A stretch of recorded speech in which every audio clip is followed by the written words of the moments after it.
నమస్తే లీడర్తో ముఖాముఖి కార్యక్రమానికి స్వాగతం। ఈ రోజు కార్యక్రమంలో మనతో పాటు కర్నూలు జిల్లా ఎమ్మిగనూరు నియోజకవర్గం నుంచి ఎమ్మెల్యే అభ్యర్థిగా పోటీ చేస్తున్న మాజీ మంత్రి స్వర్గీయ బివి మోహన్ రెడ్డి తనయుడు బివి జయనాగేశ్వర రెడ్డి గారు మనతో పాటు ఉన్నారు। ఎన్టీఆర్ కుటుంబం అంటే చాలా ఇష్టం। టీడీపీ అధినేత ఏది చెప్తే అది చేయడమే ఆయన మనస్తత్వం। సో బివి జయనాగేశ్వర రెడ్డి గారి ప్రచారం ఎలా జరుగుతుందో ఆయన్ని అడిగి తెలుసుకుందాం। సార్ నమస్తే। ఈ రోజు చూసుకుంటే ప్రచారంలో చాలా బిజీగా ఉన్నారు। ఎలా జరుగుతుంది సార్ ప్రచారం? ప్రతి చోట కూడా ఈ 5 సంవత్సరాల్లో తెలుగుదేశం పార్టీ చేసినటువంటి సంక్షేమం అభివృద్ధి కార్యక్రమాలు వివరించుకుంటూ ప్రతి చోట పోవడం జరుగుతోంది। ప్రజల్లో ఉత్సాహంగానే ఏ ఇంటికైనా ఈరోజు రాష్ట్రం విడిపోయిన తర్వాత 16,000 కోట్ల లోటు బడ్జెట్లో చంద్రబాబు నాయుడు గారు ఈరోజు సంక్షేమాన్ని అభివృద్ధి రెండు కళ్ళగా తీసుకుపోతూ ఈరోజు ప్రతి ఒక్క కార్యక్రమాన్ని ముందుకు తీసుకోవడం జరిగింది। ఏ గ్రామానికి పోయినా ఏ ఇంటికి పోయినా ఏదో ఒక లబ్ధి చేకూర్చిన వ్యక్తులుగా ప్రతి ఒక్కరు సంతృప్తే ప్రామాణికంగా ఈరోజు ప్రతి ఒక్కరు కూడా ఆనందంగా ఈరోజు చేస్తున్నారు। ప్రతి ఒక్కరు కూడా ఈ ఆనందాన్ని రేపు జరగబోయేటువంటి ఎన్నికల్లో ఓటు రూపకంగా మీకు వేస్తాం। ఈ రాష్ట్రానికి మళ్ళీ చంద్రబాబు గారే రావాలి। మళ్ళీ ఇక్కడ ఎమ్మిగనూరు నియోజకవర్గంలో కీర్తి చేసిన తండ్రి బివి మోహన్ రెడ్డి గారు తనయుడిగా రెండవసారి ఎమ్మిగనూరు ప్రజలకు సేవ చేసే అవకాశం కల్పిస్తామని చెప్పి ప్రతి ఒక్కరు మాకు భరోసా ఇచ్చి పంపడం జరుగుతుంది। 2014 ఎలక్షన్స్ ముందు ఎప్పుడైతే మీ నాన్నగారు మీ అందరికీ దూరం అయ్యారో అప్పుడు 2014 ఎలక్షన్స్లో మీరు ఎలక్షన్ బరిలోకి అంటే రాజకీయాల్లోకి రావడం జరిగింది। అప్పట్లో చాలామంది మీ అపోజిషన్ కానీ మీకు కొంచెం దూరంగా ఉండే వాళ్ళు కానీ అన్నారు, ఏం చేస్తారు రాజకీయాల గురించి ఏమీ తెలియని వాళ్ళు రాజకీయాల్లోకి వచ్చి ఏం చేస్తారు అని చెప్పి అన్నారు। సో ఆ సందర్భంలో ఏమనిపించింది మీకు? నా తండ్రి గారు మరణించిన తర్వాత ఆయన కొడుకుగా నేను కనీసం ఎవరికి తెలియకపోయినా కూడా కేవలం నా తండ్రి బివి మోహన్ రెడ్డి గారిని సైకిల్ గుర్తుపెట్టుకుని ఆ రోజు నన్ను ఎమ్మెల్యేగా ఎమ్మెనూరు ప్రజలు ఆశ్రయించి పంపడం జరిగింది। ఆ తర్వాత ఈ 5 ఏళ్ల పాలనలో ప్రతి ఒక్క అభివృద్ధి కార్యక్రమాన్ని ఇటు గ్రామాలకు కానీ త్రాగునీరు కానీ సాగునీరు కానీ రోడ్లు కానీ ప్రతి ఒక్క వ్యవస్థను అన్ని రకాలుగా అన్ని అభివృద్ధి పనులు చేసి ఈరోజు ఎక్కడికి పోయినా కూడా సాక్షాత్తు మనం నడుస్తున్న రోడ్డు దగ్గర నుంచి ప్రతి ఒక్క రోడ్డు కూడా తెలుగుదేశం పార్టీ హయాంలో జయనాగేశ్వర రెడ్డి ఆ రోజు వేసినటువంటి రోడ్లు। నా తండ్రి బివి మోహన్ రెడ్డి గారి తర్వాత ఏ అభివృద్ధి కార్యక్రమం జరిగిందంటే గర్వంగా చెప్పుకుంటాం అది ఒక్క తెలుగుదేశం పార్టీ హయాంలో। ప్రతి ఒక్క గ్రామంలోనే కాదు ప్రతి ఒక్క వార్డులో కూడా ఈ కార్యక్రమాలన్నీ జరిపిన తర్వాత ఈరోజు మీరు ప్రతి ఒక్క ఆనందం చూస్తున్నారు, ఉత్సాహం చూస్తున్నారు। ఎన్నికల ముందు వచ్చినప్పుడు ప్రజల ఆశీర్వాదం తప్పకుండా మీకుందని చెప్పి మాట్లాడుతున్నారు। కానీ ఒక విషయం గుర్తు చేయాలి, ఈరోజు గతంలో ఆ రోజు చిన్న పిల్లవాడు గెలవలేదని చెప్పి నన్ను అపహాస్యం చేసిన నాయకులు 10 సంవత్సరాలు ఎమ్మెల్యేగా ఉన్నటువంటి అదే అభ్యర్థి ఈరోజు కేశవరెడ్డి గారు వైఎస్ఆర్ పార్టీ నుంచి నిలబడడం జరిగింది। ఆ రోజు నేను చిన్న పిల్లవాడిని అన్నారు, గెలవలేనన్నారు, ఏమీ చేయలేనని చెప్పారు। ఏమీ చేయలేని జయనాగేశ్వర రెడ్డి ప్రతి గ్రామంలో కానీ ప్రతి వార్డులో ఏం చేశారో ప్రజలను అడిగి మీరు తెలుసుకోవచ్చు। అదేవిధంగా ఈరోజు తన కొడుకు వల్ల చేత కాదని చెప్పి ఈరోజు ఏకంగా నా తండ్రి గారి మీద పోటీ చేసిన 80 ఏళ్ల వయసులో ఉన్న కేశవరెడ్డి గారు ఈరోజు పోటీ చేస్తున్నారంటే దీనికి ఇంతకంటే మించిన ఉదాహరణ అవసరం లేదు। జయనాగేశ్వర రెడ్డి ఏం పనులు చేశాడు, ఏ అభివృద్ధి కార్యక్రమాలు జరిగాయి అనేది పోటీకి నిలబడుతున్న కేశవరెడ్డికి అందరికంటే ఎక్కువ తెలుసు। ఒకనొక టైంలో మీరు అసలు నలుగురు ముందు మాట్లాడలేని వ్యక్తి, కానీ ఇప్పుడు సీఎం చంద్రబాబు నాయుడు గారు ఎదురుగుండా అనర్గళంగా మాట్లాడుతున్నారు, 10 మంది మధ్యలో అనర్గళంగా మాట్లాడుతున్నారు। ఎలా సాధ్యమైంది ఇది? చదివినటువంటి చదువు డాక్టర్, ఏ రోజు కూడా నేను ప్రజల ముందు కానీ ఎక్కడ కూడా ఇంత పెద్ద గ్యాదరింగ్స్లో కానీ అడ్రస్ చేసిన పాపాన పోలేదు। నా చదువు నా జీవితం వేరు। కానీ నా తండ్రి మరణం తర్వాత ఎమ్మిగనూరు నియోజకవర్గంలో ఇక్కడ ఉన్నటువంటి ప్రజల అనుబంధం కానీ కార్యకర్తల అనుబంధం కానీ ఇక్కడ ఉన్నటువంటి లీడర్లతో అనుబంధం కానీ ఇక్కడ ఉన్నటువంటి ప్రతి ఒక్క మనస్సులను దోచిన నాయకుడిగా నా తండ్రి బివి మోహన్ రెడ్డి గారు అనేక అభివృద్ధి కార్యక్రమాలు చేసి చిరస్మరణీయుడిగా ఈరోజు ప్రతి ఒక్కరి గుండె నిలిచిపోవడం జరిగింది। ఆ రోజు ఉన్నటువంటి కష్టం, నన్ను ఎన్ని అవమానాలు కానీ ఎన్ని అపహాస్యం చేసినటువంటి పరిస్థితులు నన్ను ఈరోజు నిలబెట్టేటువంటి పరిస్థితులు వచ్చాయి। ఈరోజు అనర్గళంగా మాట్లాడగలుగుతున్నా చెప్పగలుగుతున్నా అంటే ఇక్కడ ఉన్నటువంటి ప్రతి ఒక్క అభివృద్ధి కార్యక్రమాన్ని కానీ మా ప్రజల కష్టాలు కూడా చెప్పడానికి ఈరోజు చంద్రబాబు గారి ఆశీర్వాదంతో శాసనసభ్యుడిగా నాకు అవకాశం ఇచ్చిన తర్వాత ఈరోజు మళ్ళీ ప్రతి ఒక్క కార్యక్రమం ముందుకు తీసుకుపోతూ ఆ భగవంతుడి ఆశీర్వాదం అనుకోండి, మా ఎమ్మెల్యే ప్రజల ఆశీర్వాదం అనుకోండి, నాకు వాక్కు కానీ మాట్లాడేటువంటి శక్తిని కానీ భగవంతుడు ఇచ్చి ఈరోజు మళ్ళీ ప్రజల ముందుకు చేసిన అభివృద్ధిని చేయాల్సిన అభివృద్ధిని కూడా చెప్పుకుంటూ ఆ అవకాశాన్ని మళ్ళీ రెండవసారి తెలుగుదేశం పార్టీ అభ్యర్థిగా చంద్రబాబు నాయుడు గారు అవకాశం ఇవ్వడం। అదే రకంగా ఈరోజు తెలుగుదేశం పార్టీ అంటే ఒక యూనివర్సిటీ। నేను ఎన్నికల ముందు మా తండ్రి గారు బ్రతికున్నప్పుడే చంద్రబాబు నాయుడు గారు అనేక రకమైనటువంటి సదస్సుల్లో నన్ను పార్టిసిపేట్ చేసే విధంగా నన్ను ముందుకు తీసుకోవడం జరిగింది. వారి యొక్క ట్రైనింగ్లో ఈరోజు మాట్లాడడం కానీ చేయడం కానీ ప్రజల ముందుకు వచ్చినప్పుడు ఏదైనా కూడా ఇవన్నీ కూడా అనుభవంతో ఆ కష్టాలే నాకు ఈరోజు ఈ దారి చూపాయి. సార్, ఎమ్మిగనూరుకి చేనేత పురి అని కూడా పేరుంది, పిలుస్తూ ఉంటారు. సో ఈ చేనేత కార్మికులు ఎక్కువ ఇక్కడ. సో వాళ్ళ అభివృద్ధికి ఏం చేస్తున్నారు? అగ్గిపెట్టెలో చీరను నేయగలటువంటి సామర్థ్యం ఉన్నటువంటి వ్యక్తులు మా ఎమ్మిగనూరు చేనేత కళాకారులు. కానీ దురదృష్టవశాత్తు వారికి మార్కెటింగ్ కానీ అదే రకంగా వారు చేస్తున్న పనికి ఒక గుర్తింపు లేకుండా పోయింది. చాలా రకాలుగా కూలీలుగా పోయేటువంటి పరిస్థితి. దాన్ని దృష్టిలో పెట్టుకొని ఒక బాధాకరమైన విషయం, ఏదైతే ఒక 5 క్లస్టర్లు మా ఎమ్మిగనూరు నుంచి తెలుగుదేశం ప్రభుత్వం రాష్ట్ర ప్రభుత్వం నుంచి కేంద్రానికి పంపితే కేవలం నరేంద్ర మోడీ గారు కక్ష కట్టినట్టుగా ఏదో కుంటి సాకులు చూపుతూ మాకు రావాల్సినటువంటి 5 క్లస్టర్లను కూడా శాంక్షన్ కానికుండా ఆపడం జరిగింది. ఈరోజు అందుకే ప్రభుత్వం తరఫున చేనేత రుణమాఫీ చేయడం, వారికి 150 యూనిట్ల కరెంటు ఫ్రీగా ఇవ్వడం, అదేవిధంగా వారి గుంతమగ్గాల్లో వర్షాకాలంలో నీళ్లు నిలబడితే 2000 రూపాయలు ఇవ్వడం, పట్టు సబ్సిడీ కూడా 2000 ఇవ్వడం జరుగుతోంది. ఇది కాకుండా నేను ప్రత్యేకంగా ముఖ్యమంత్రి గారిని కోరింది, ఒక టెక్స్టైల్ పార్క్, ఒక పరిశ్రమ వస్తే ఇక్కడ ఈ పరిశ్రమ ద్వారా ఒక ఎకనామిక్ యాక్టివిటీ, అదే రకంగా అందరికి కూడా మహిళలకు, చేనేత మహిళలకు కానీ అందరికి కూడా ఒక ఉపాధి కల్పించి ఒక గొప్ప కార్యక్రమాన్ని ముందుకు తీసుకుపోతున్నాం. ఈరోజు ల్యాండ్ కూడా అలొకేషన్ అయిపోయింది, డిపిఆర్ కూడా అయింది. అదేవిధంగా ఏదైతే బడ్జెట్ అలొకేషన్ తర్వాత నిన్ననే ముఖ్యమంత్రి గారి ద్వారా ఒక యాంకర్ క్లయింట్ కావాలని చెప్పి ఆ యాంకర్ క్లయింట్ కోసం వెయిట్ చేస్తున్నాం. ఎలక్షన్ కాగానే ఈ కార్యక్రమాన్ని మొదలుపెట్టి తిరుగులేని విధంగా వాళ్ళందరికీ దాదాపు యువకులకే కాదు, చేనేత మహిళలకే కాదు, అందరి మహిళలకు కూడా ఒక ఉపాధి, ఒక ఎకనామిక్ యాక్టివిటీ కల్పించే కార్యక్రమాన్ని ముందు తీసుకుపోతున్నాం. అయితే ఇక్కడ వ్యవసాయమే జీవనాధారంగా సాగే కుటుంబాలు చాలా ఉన్నాయి. వాళ్ళకి తాగునీరు కంటే సాగునీరు వస్తేనే ఎక్కువ ఆనందపడే కుటుంబాలు ఉన్నాయి. సో సాగునీరు కోసం ఎటువంటి పనులు చేస్తున్నారు? నేను శాసనసభ్యుడిగా ఈరోజు చాలా ఆనందంగా గర్వంగా చెప్పుకునే విషయం, దశాబ్దాల కళ మా ప్రాంతానికి, పశ్చిమ ప్రాంతానికి జీవనాడి ఆర్డీఎస్ రైట్ కెనాల్.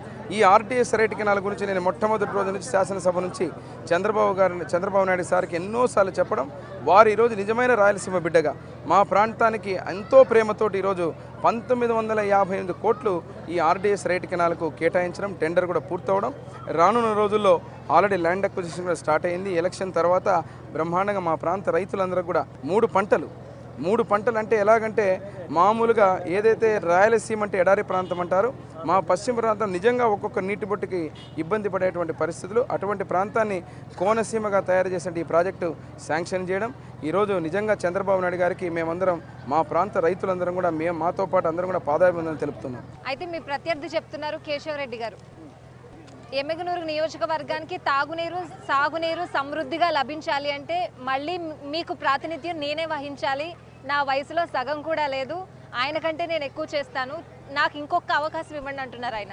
అమ్మ, ఇదే మాట 2004 సంవత్సరంలో చెప్పారు, ఇదే మాట 2009 సంవత్సరంలో చెప్పారు, ఇదే మాట 2012 సంవత్సరంలో చెప్పారు. 3 సార్లు ఎమ్మెల్యేగా కేశవరెడ్డి గారిని గెలిపిస్తే ఆ రోజు ఈ చిన్న పిల్లవాడు, చేతకానివాడు అనేటువంటి జయనాగేశ్వరరెడ్డి ఈ 5 సంవత్సరాల్లో ఏదైతే ఆర్డీఎస్ రైట్ కెనాల్ని శాంక్షన్ చేయించుకొచ్చి టెండర్ కూడా పూర్తి చేసి ఈరోజు రైతుల కోసం వరమైన ఆ ప్రాజెక్టు ముందుకు తీసుకుపోతా ఉంటే ఎందుకు ఆర్డీఎస్ రైట్ కెనాల్ గురించి మాట్లాడలేదు? ఒక్కరోజన్నా అసెంబ్లీలో మాట్లాడారా? ఆర్డీఎస్ స్పెల్లింగ్ కూడా ఎత్తని మీరు ఈరోజు జయనాగేశ్వరరెడ్డి చేసినటువంటి కార్యక్రమాన్ని నాకు అవకాశం ఇస్తే మళ్ళీ చేస్తానడం చాలా హాస్యాస్పదం. ఈరోజు ముఖ్యంగా నా తండ్రి గారు ఆ రోజుల్లో బివి మోహన్ రెడ్డి గారు గురు రాఘవేంద్ర ప్రాజెక్టు వారు చేయడం, మళ్ళీ పులికనుమ ఉదాహరణ. ఈ పులికనుమ ద్వారా గతంలో చంద్రబాబు నాయుడు గారు ముఖ్యమంత్రిగా నా తండ్రి గారు ఉన్న రోజున చేసినటువంటి ప్రాజెక్ట్ని సిగ్గుచేట ఏమంటే 2014లో మళ్ళీ మన ప్రభుత్వం, తెలుగుదేశం ప్రభుత్వం వచ్చిన తర్వాత, నేను ఎమ్మెల్యే అయిన తర్వాత చంద్రబాబు నాయుడు గారు ఆశీర్వాదంతో ఆ ప్రాజెక్ట్ని ఓపెన్ చేయడం జరిగింది. అంటే ఈ 10 సంవత్సరాలు ప్రాజెక్టుల మీద వీళ్ళకున్న చిత్తశుద్ధి ఇంతకంటే ఉదాహరణ ఇంకా లేదు. ఈరోజు ఉన్న ప్రాజెక్టునే ఓపెన్ చేయకుండా లేని ప్రాజెక్టు, ఏదైతే మనకు అవసరమైన ప్రాజెక్టు గురించి ఒక్కరోజు కూడా అసెంబ్లీలో మాట్లాడిన కేశవరెడ్డి గారు ఈరోజు వయసు అయిపోయింది, నాకు ప్రచారానికే చేత కాకుండా ఇబ్బంది పడుతున్న కేశవరెడ్డి గారు రేపు నాకు అవకాశం ఇస్తే మళ్ళీ చేస్తాను, మళ్ళీ అవకాశం ఇవ్వాలంటే ప్రజలు విఘ్నులు, ఎమ్మిగనూరు ప్రజలు అభివృద్ధికి పట్టం కడతారు, మంచి పనులు చేసే వ్యక్తిగా అట్టం కడతారు తప్ప అనవసరంగా ఈరోజు తప్పుడు ప్రచారం చేస్తే నమ్మే పరిస్థితులు ఎవరు లేరు. కేవలం సానుభూతి వల్లే నాగేశ్వర్ రెడ్డికి 2014 ఎలక్షన్స్లో ఓట్లు పడ్డాయి. నేను ఎలక్షన్లో లేక ఆయనకు ఓట్లు పడ్డాయి, ఈసారి నేనే ప్రత్యర్థిగా నిలబడుతున్నాను, నాదే విజయం అని చాలా ధీమాగా చెప్తున్నారు ఆయన. ఈరోజు మీరు అడిగిన మంచి ప్రశ్న. ఎందుకంటే నా తండ్రి బివి మోహన్ రెడ్డి గారు ఈ ప్రాంతాన్ని అభివృద్ధి చేసిన అభివృద్ధి ప్రదాత. నా తండ్రి గారు మరణిస్తున్నారని చెప్పి వారే చేతులెత్తి ముక్కినా ఓట్లు వేయలేదు ఆ రోజు ఎమ్మెనూరు ప్రజలు చాలా తెలివైన వాళ్ళు. నిజంగా సానుభూతి అంటే నా తండ్రి బివి మోహన్ రెడ్డి గారిని గెలిపించాలి ఆ రోజు. మరి ఆ రోజు నా తండ్రి గారు మరణిస్తారని చెప్పే కేశవరెడ్డి గారికి ఓటేశారు. మరి ఈరోజు చూసినప్పుడు మీరు ఒక్క పని చేయని కేశవరెడ్డి, మళ్ళీ ఈరోజు నాకు వయసు అయిందని చెప్పుకునేటువంటి కేశవరెడ్డి గారు మరి ఈరోజు ఎవరితో పోటీ పడుతున్నారు? మళ్ళీ యువకుడితోటి. నేను అభివృద్ధి చేశానా లేదనేది ఈ గ్రామం నుంచి నాగలదిన్న వరకు, కున్నూరు నుంచి సోమలగూడూరు వరకు, ఏదైతే ఎమ్మెనూరు పట్టణం ఏ వార్డు పోయినా కూడా ప్రజలను అడిగినప్పుడు ప్రజలు చెప్తారు జయనాగేశ్వరుడు అభివృద్ధి చేశాడా లేదని.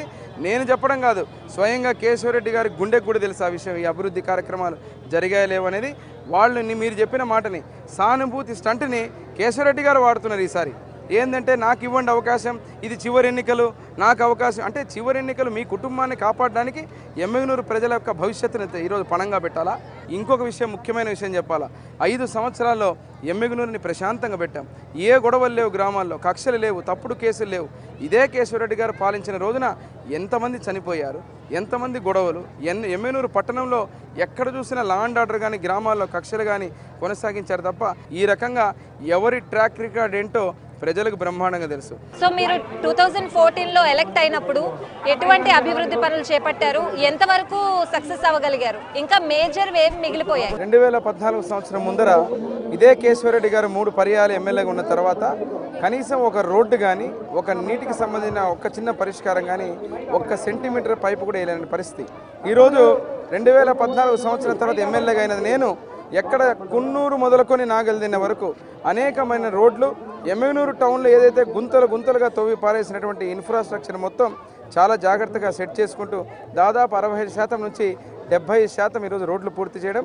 ముఖ్యంగా మా ఎమ్మెగనూరు పట్టణానికి 146 కోట్లతో 1,00,000 మంది త్రాగునీటికి సమస్య పరిష్కారం చేయడం జరిగింది. అదేవిధంగా వాటర్ గ్రిడ్ ద్వారా ప్రతి గ్రామానికి ఈరోజు 156 కోట్ల రూపాయలతోటి ఈరోజు ప్రతి గ్రామానికి త్రాగునీరు ఇచ్చేటువంటి అంశాన్ని లోకేష్ బాబు గారి ఆశీర్వాదంతో ఈరోజు మొదలుపెట్టి టెండర్ కూడా పూర్తి చేయడం జరిగింది.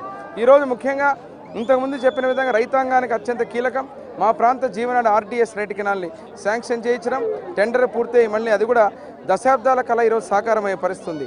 ఈ అన్ని పనులు కూడా అంటే ఒక పక్క రోడ్డు ఇన్ఫ్రాస్ట్రక్చర్, డ్రింకింగ్ వాటర్, అదేవిధంగా ఏదైతే సాగునీరు, కరెంటు, తెలుగుదేశం ప్రభుత్వం వచ్చిన తర్వాత చంద్రబాబు నాయుడు గారి ఆశీర్వాదంతో ఈరోజు అన్ని పనులు కూడా చేయడం జరిగింది. చేసిన తర్వాత నా ముందున్న అజెండా ఈరోజు గ్రామాలకు పోయినా, అదేవిధంగా ఎక్కడికి పోయినా ఎమ్మెనూరు టౌన్లో కానీ ప్రతి ఇంటికి పోయినప్పుడు మహిళలు కానీ చదువుకున్న పిల్లలు కానీ ఎంప్లాయ్మెంట్ కోసం అడుగుతున్నారు. ఈరోజు ప్రతి ఒక్కరు కూడా కూలీలకు పోయి కేవలం 130 రూపాయలతో ఈరోజు కార్యక్రమాలు చేసుకుని వచ్చి నెలకు రోజుకి ఇంత కూలీ సంపాదించుకునే పరిస్థితి. నా ముందున్నటువంటి ప్రత్యేకమైనటువంటి కార్యాచరణ రేపు నేను ఎమ్మెనూరు ప్రజల ఆశీర్వాద ఎమ్మెల్యే అయిన తర్వాత ప్రతి ఒక్క ఇంటికి కూడా 10 నుంచి 5,000 నుంచి 10,000 ఆదాయం చూపించేటువంటి మార్గాన్ని చూపించాలా. టెక్స్టైల్ పార్క్ అనేది ఒక కళ ఇక్కడ.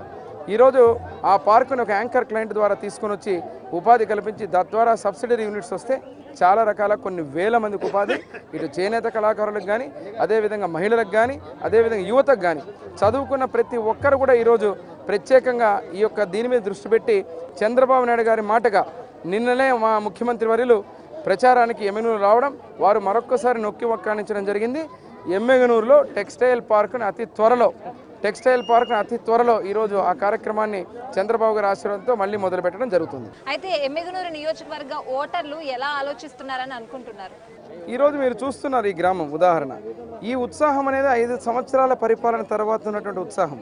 ఇది ఏదో తెచ్చుకున్నటువంటి ఏదో లేకపోతే అద్దెకు తెచ్చుకునే ఉత్సాహం కాదు. నా తండ్రి బివి మోహన్ రెడ్డి గారి నుంచి ఉన్నటువంటి అభిమానం ఈరోజు మళ్ళీ ఆ అభివృద్ధిని చూసిన తర్వాత 5 ఏళ్ళు ఆ అభివృద్ధి ద్విగుణీకృతం చేసి ఈ గ్రామంలో మీరు ఎక్కడికి పోయినా ఏ రోడ్డు మీద నడిచినా ఈ సీసీ రోడ్లు కానీ ఈ అనేక కార్యక్రమాలు కానీ ఇది కేవలం తెలుగుదేశం ప్రభుత్వంలో జరిగిన పనులు. ముఖ్యంగా గర్వంగా చెప్పుకుంటాం, మోహన్ రెడ్డి గారి తర్వాత మోహన్ రెడ్డి కొడుకే వేస్తాడు రోడ్లు అనే విధంగా నేను చెప్పిన మాట ఈరోజు చంద్రబాబు గారు లోకేష్ బాబు గారి ఆశీర్వాదంతో గ్రామాన ఒక చాలా సాలిడ్ ఇన్ఫ్రాస్ట్రక్చర్ క్రియేట్ చేయగలిగాం. గ్రామ పంచాయతీ బిల్డింగ్లు కానీ, అంగన్వాడీలు కానీ, అదేవిధంగా ఈరోజు ఏదైతే సాలిడ్ వేస్ట్ మేనేజ్మెంట్కి సంబంధించినటువంటి ప్రక్రియ కానీ, రోడ్లు కానీ, ఇవన్నీ కూడా ఏదో కళల మాటలు కాదు, ఈరోజు కళ్ళకు కట్టినట్టు కనిపించేటువంటి అభివృద్ధి పనులు. ఇవన్నీ కూడా ఈ ప్రభుత్వంలో 5 ఏళ్ళు చేసిన తర్వాత ఈ ఉత్సాహం కానీ ఆనందం కానీ ఏ ఇంటికి పోయినా తెలుగుదేశం ప్రభుత్వంలో ఒకరికి లబ్ధి చేకూరడం జరిగింది. ఆ లబ్ధి చేకూరిన తర్వాత వారి సంతృప్తే ప్రామాణికంగా మేము వెళ్ళి ఓటు అడిగినప్పుడు వాళ్ళే మాకు భరోసా ఇస్తున్నారు, మీరు కంగారు పడాల్సిన పని లేదు, సైకిల్కి వేస్తాం, ఈ రాష్ట్రంలో మళ్ళీ చంద్రబాబు గారే రావాలి, ఎమ్మెగనూరులో తెలుగుదేశం పార్టీ జెండా రెపరెపలాడడం ఖాయం అని చెప్పి చెప్తున్నారు. కర్నూలులో టీడీపీకి ఒక బలం, కోట్ల కుటుంబం టీడీపీ అభ్యర్థులకి సపోర్ట్ ఇవ్వడం. సో ఆయన సపోర్ట్ మీకు ఎంతవరకు ఉంది, ఏం చెప్తారు? నేను మా ఎంపీ అభ్యర్థిగా ఈరోజు కోట్ల జయసూర్య ప్రకాష్ రెడ్డి గారు రావడం కూడా చాలా ఆనందదాయకం. ఈ రాష్ట్రంలో జరుగుతున్న అభివృద్ధిని కానీ, అదే రకంగా సాగునీటికి సంబంధించి మా జిల్లాలో ఆర్డీఎస్ రైట్ కెనాల్ ఎలాగైతే ఉందో అదే రకంగా ఎల్ఎల్సి కానీ, గుండ్రేవులు కానీ, అదేవిధంగా వేదావతి కానీ, ఈ కార్యక్రమాలన్నీ కూడా ఈరోజు జయసూర్య ప్రకాష్ రెడ్డి గారు వారు చంద్రబాబు గారిని కోరడం, వారు అదేవిధంగా పెద్దలు డిప్యూటీ సీఎం కె కృష్ణమూర్తి గారు ఇద్దరు కూడా ఈ కార్యక్రమాల మీద చంద్రబాబు గారిని కోరినప్పుడు వారు పార్టీలో రావడం, ఏకైక ప్రభుత్వం రైతులకు మంచి చేసేది ఒక తెలుగుదేశం ప్రభుత్వం నమ్మి వారు రావడం జరిగింది. వారి రాకతో ఏదైతే గతంలో కొన్ని సంవత్సరాల తరబడి కాంగ్రెస్ తరఫున ఉన్నటువంటి వారి కుటుంబ సభ్యులు కానీ వారి వర్గం కూడా ఈరోజు ప్రతి ఒక్కరూ చాలా సపోర్ట్ చేస్తూ ముందుకు పోవడం జరుగుతోంది. మా పునాదులు చాలా బలమైనవి తెలుగుదేశం పార్టీ, ఆ పునాదులకు ఇంకా బలం చేకూర్చే విధంగా కోట్ల జయసూర్య ప్రకాష్ రెడ్డి గారి రాకతో ఈరోజు కర్నూలు పార్లమెంటు అత్యధిక మెజారిటీ జయనాగేశ్వరరెడ్డిని అత్యధిక అసెంబ్లీ అభ్యర్థిగా గెలిపిస్తారని ఆశిస్తున్నాను. Thank you sir, thank you so much and all the best for your success అండి. Thank you so much.